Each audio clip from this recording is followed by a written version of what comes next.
नमस्कार सभी एसएससी और पटवार परीक्षा व रेलवे और 12th क्लास के जो साइंस के बायो और मैथ के स्टूडेंट हैं उनके लिए साइंस में रेडियो एक्टिव यानी रेडियो सक्रिय पदार्थ के बारे में पिछले वीडियो में मैंने बताया, तो जिसमें मैं आपको वर्ग विस्थापन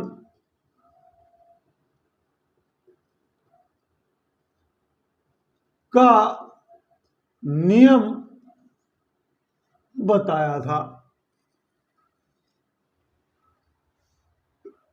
वर्ग विस्थापन के नियम को जो दिया था वो थे सोडी, फेजान और रेसेल। फेजान और रेसेल इन तीनों ने ये दिया था। वर्ग विस्थापन का नियम ये कहता है कि आवर्त सारणी में पीरियडिक टेबल में यदि अल्फा कण से गुजारा जाए तो अल्फा के बारे में मैंने बताया था कि ये हीलियम परमाणु के बराबर होता है और इस पर धनावेश पाया जाता है। तो जब अल्फा कण रेडियो एक्टिव पदार्थ में से निकाला जाता है तो वह दो वर्ग यानी आवर्त सारणी में दो वर्ग पीछे रह जाता है, पीछे चला जाता है। जैसे हम वाण में यूरेनियम 235 में यदि अल्फा कण निकाले तो दो यहां परमाणु क्रमांक कम हो जाएगा यानी 90 और यहां से जो द्रव्यमान संख्या है आपकी वो 231 हो जाएगी एक अल्फा कण निकालने पर। यदि एक और अल्फा कण आप निकाल करके देखते हैं तो फिर ये दो यानी 88 U और यहां से 4 आपके द्रव्यमान संख्या में कम हो जाएगा तो 227। इस प्रकार यूरेनियम 235 दो स्थान आवर्त सारणी में पीछे चला गया और फिर एक अल्फा कण और निकाला तो दो स्थान वर्ग और विस्थापित हो गया। तो अल्फा से वर्ग में कमी होती है, लेकिन बीटा कण की बात करें तो बीटा का मैंने बताया था कि एक इलेक्ट्रॉन के बराबर इसकी वैल्यू होती है और अनावेशित कण होता है। तो अब हम 92 यूरेनियम 235 से यदि एक बीटा कण निकालें यानी गुजारें, एक बीटा कण यदि गुजारेंगे तो यहां पर आपका परमाणु क्रमांक एक अधिक हो जाएगा यानी ये 93 U 235। अब इसमें जीरो जोड़ें तो वही 235 आ जाएगा यानी कि बीटा कण निकालने पर आपका समभारिक प्राप्त हो जाता है। देखिए, द्रव्यमान संख्या बराबर है, यानी भार समान है, लेकिन तत्व नया प्राप्त हो गया, तो बीटा कण गुजारने से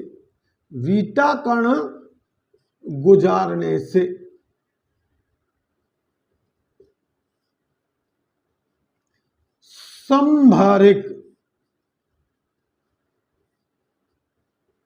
आइसोवार प्राप्त किया जा सकता है। लेकिन अल्फा कण और बीटा कण कितने गुजारे जाएं कि हमें समस्थानिक प्राप्त हो जाए? तो मैं वही यूरेनियम 235 लेके चल रहा हूं। वान में यूरेनियम 235।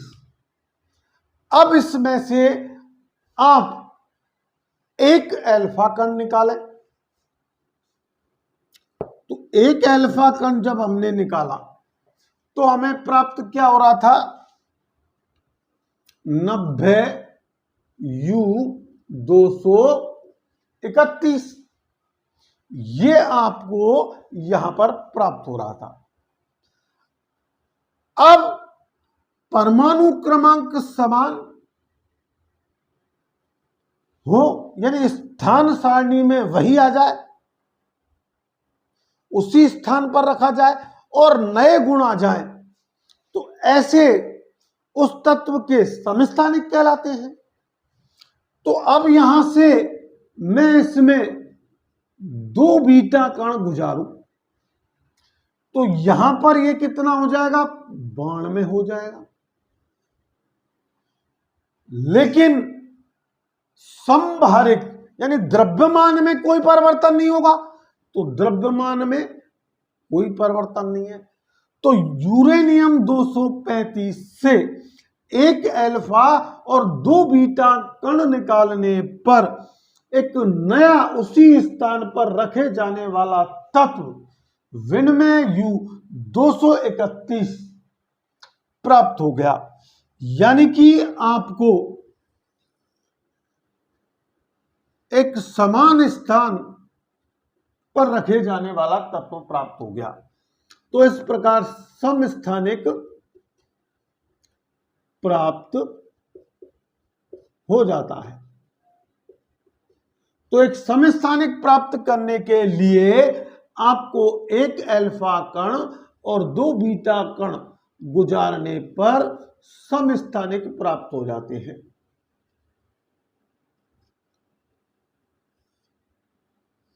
आइसोटॉप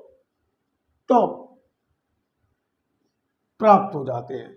लेकिन एक बीटा कण गुजारने से उस तत्व के आपको समभारिक प्राप्त हो जाते हैं। अब देखिए, रेडियो एक्टिव पदार्थों में वर्ग विस्थापन के नियम से हम समभारिक और समस्थानिक प्राप्त कर सकते हैं। अब बात करते हैं रेडियो एक्टिव पदार्थों के अर्ध आयु काल की बात। तो इस टॉपिक को हम यहां खत्म करेंगे। तो इसमें 2 ही टॉपिक बचे हुए हैं, एक अर्ध आयु काल और एक औसत आयु। तो सबसे पहले हम जो शेष रेडियो एक्टिव में जो दूसरा टॉपिक है आपका अर्ध आयु काल।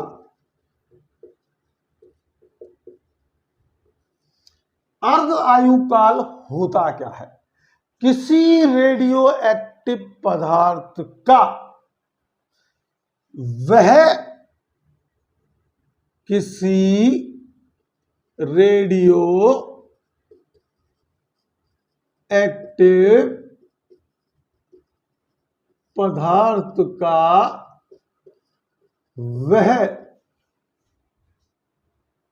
काल जिसमें वह रेडियो एक्टिव के परमाणुओं की संख्या, यानी जिसमें रेडियो एक्टिव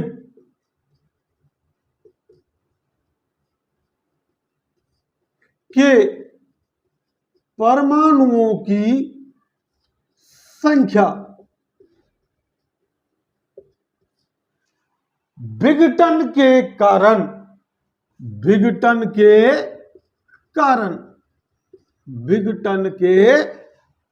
कारण प्रारंभिक मान का आधा रह जाती है।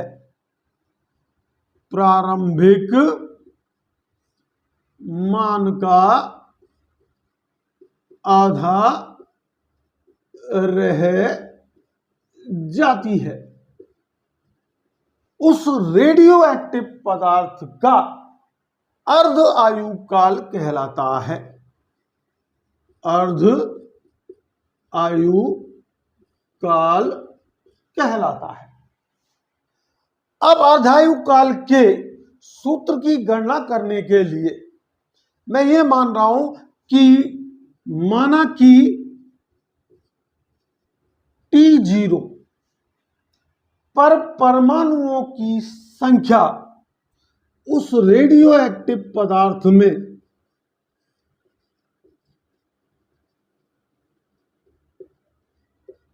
n है,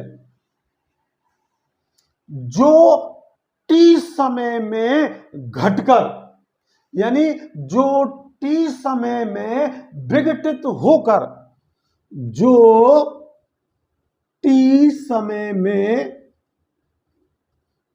विघटित होकर N0 या N0 रह जाती है। आई होप यहां तक आप समझ रहे होंगे। मैंने क्या माना कि T0 पर रेडियो एक्टिव पदार्थ में परमाणुओं की संख्या n है, लेकिन T समय पश्चात वो संख्या जो है विघटित होकर के N0 रह जाती है। अब 6 नियम के अनुसार, 6 नियम अनुसार हमारा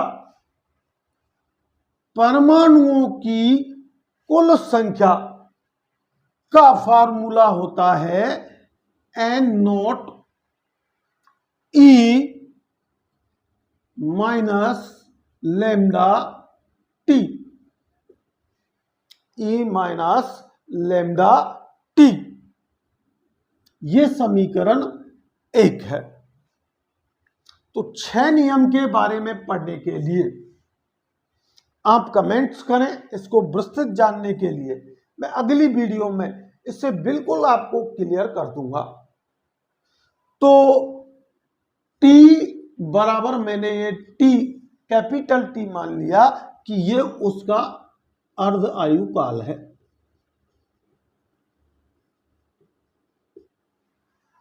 अब देखिए, अर्धायु काल का मतलब क्या हुआ कि जो n परमाणु थे वो N0 का आधा रह गई, यानी कि उसकी संख्या कितनी रह गई? आधा। ये समीकरण 2। अब समीकरण 1 और 2 में, समीकरण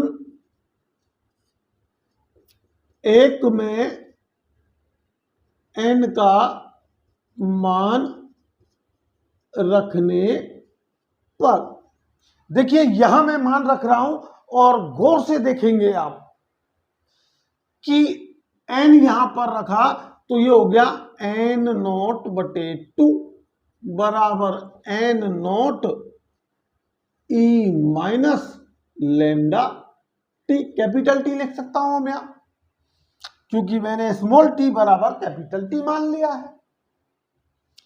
अब N0 से N0 कैंसिल आउट हो गया, तो यहां आ गया 1/2 बराबर ई माइनस लैम्डा टी। अब देखिए इधर कि यह 1/2 इसको प्लस के रूप में, घात के रूप में लिखेंगे तो 1/e लैम्डा टी। इसका वज्र गुना कर दें तो ई लैम्डा टी बराबर 2। अब देखिए ई लैम्डा टी बराबर 2, ये एक समीकरण प्राप्त हो गया। अब हम किसी भी संख्या को लघुरेखा में यानी लॉग में, जैसे a की घात x बराबर n, तो इसे लॉग के रूप में कैसे लिखेंगे? लॉग आधार a n बराबर x। इस आधार पर मैं इसे लॉग के रूप में लिख रहा हूं। तो देखिए यहां लॉग, अब ये a, तो a की जगह है e और x की जगह है अल्फा टी और n की जगह है 2, तो log e2 बराबर लैम्डा टी। ये आपका आ गया। अब हमको क्या निकालना है? अर्ध आयु काल, यानी t बराबर, ये हो जाएगा log e2 बटे लैम्डा। आई होप यहां तक आप समझ रहे होंगे। और किसी भी चीज को हम जो है जब log आधार 10 के रूप में लिखते हैं तो उसका सूत्र होता है कि 2.303 log आधार 10 2 बटे लैम्डा। अब देखिए log 10 आधार 2 का मान जो है log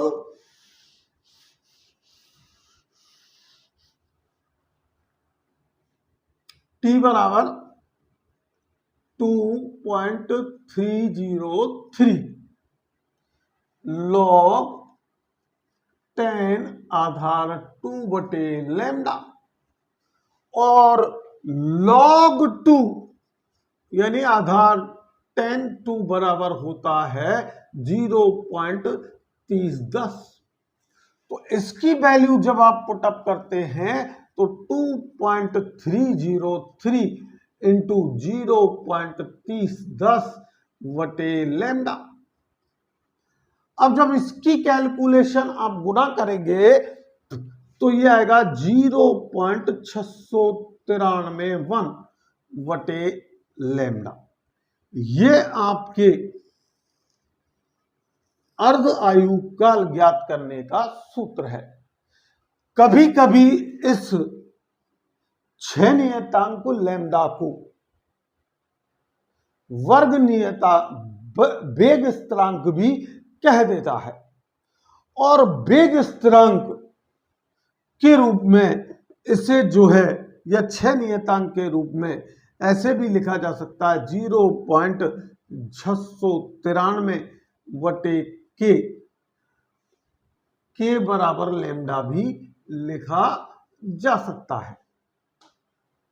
तो यहां आपने अर्ध आयु काल ज्ञात करने का फार्मूला देख लिया।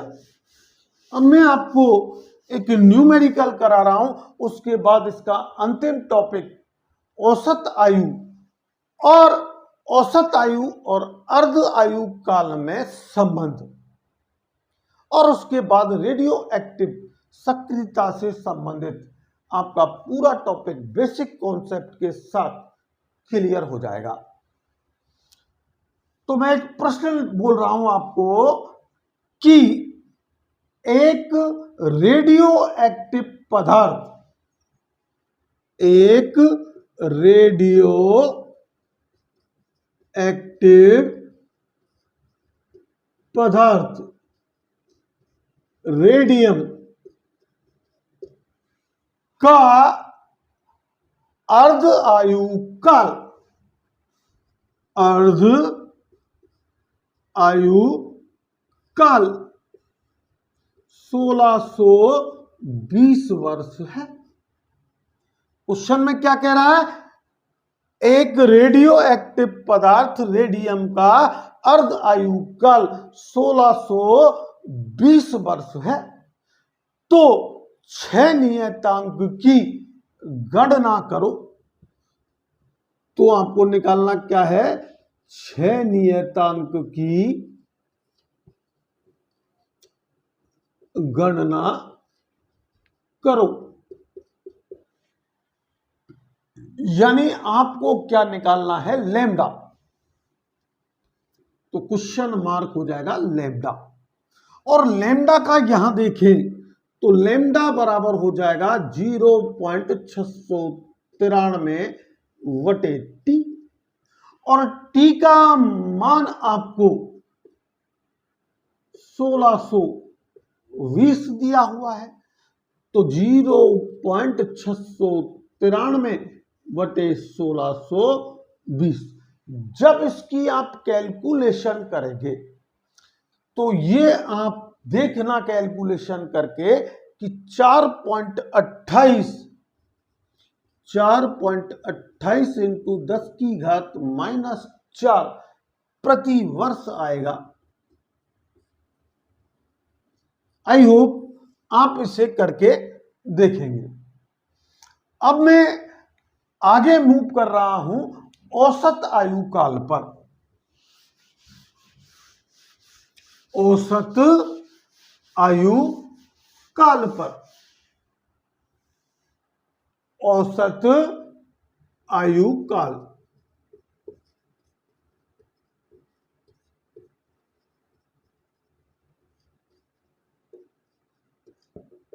औसत आयु या औसत आयु काल क्या होता है?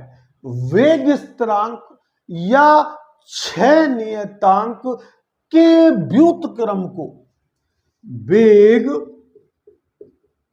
स्थिरांक यानी के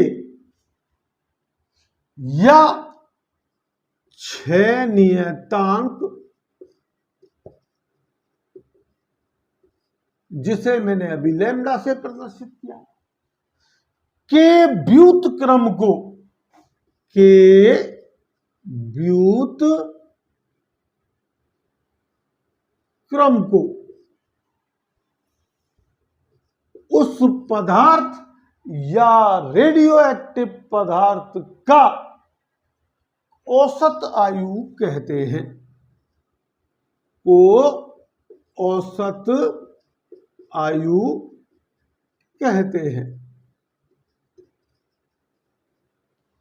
इसको यूनानी भाषा के टॉय शब्द से प्रदर्शित किया जाता है। टॉय बराबर 1/k या 1/λ हम लिख सकते हैं। और अर्ध आयु काल के बारे में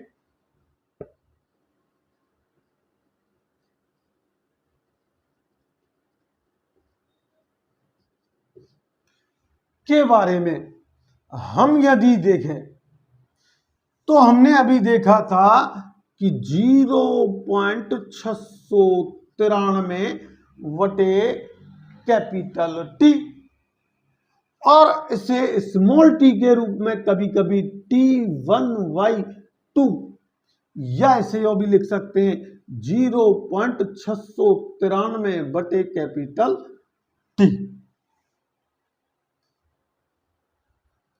अर्ध आयु काल का ये हो जाएगा। लेकिन ये आपका जो है टॉय बराबर अगर आप देखें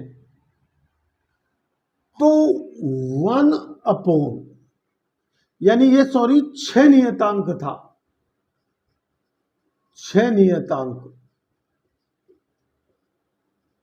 और अभी टॉय बराबर देखा हमने 1 अपॉन लैम्डा, 1 अपॉन लैम्डा। तो 1 अपॉन 0.693 वटेटी, या क्या लिखा जा सकता है T1/2, ये लिखा जा सकता है। तो अब देखिए इसको मैं लिखूं कि T/0.693, कई किताबों में इस तरीके से भी दे रखा है, तो इस हिसाब से भी देख लें 1 अपॉन 0.693 T/2, या इसे लिख सकते हैं T/2 0.693। अब देखिए मैं आपको 1000 से इसको ऊपर नीचे गुणा कर दूं, और यहां भी इसमें भी मैं वही काम कर रहा हूं, 1000 से ऊपर नीचे गुणा कर रहा हूं। तो ये यहां पर आ जाएगा आपका T1000 T/693, और इधर देखें तो ये इस रूप में आ जाएगा कि 1000 T1/2 693।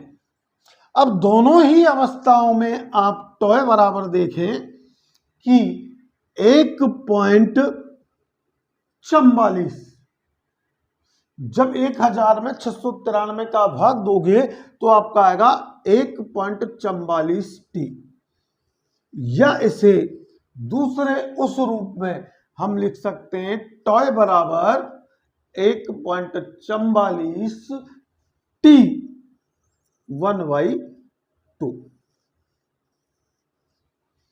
अब इसका एक न्यूमेरिकल देख लें आप कि एक रेडियो एक्टिव पदार्थ का वेग स्थिरांक, वेग स्थिरांक आपको दे दिया 0.002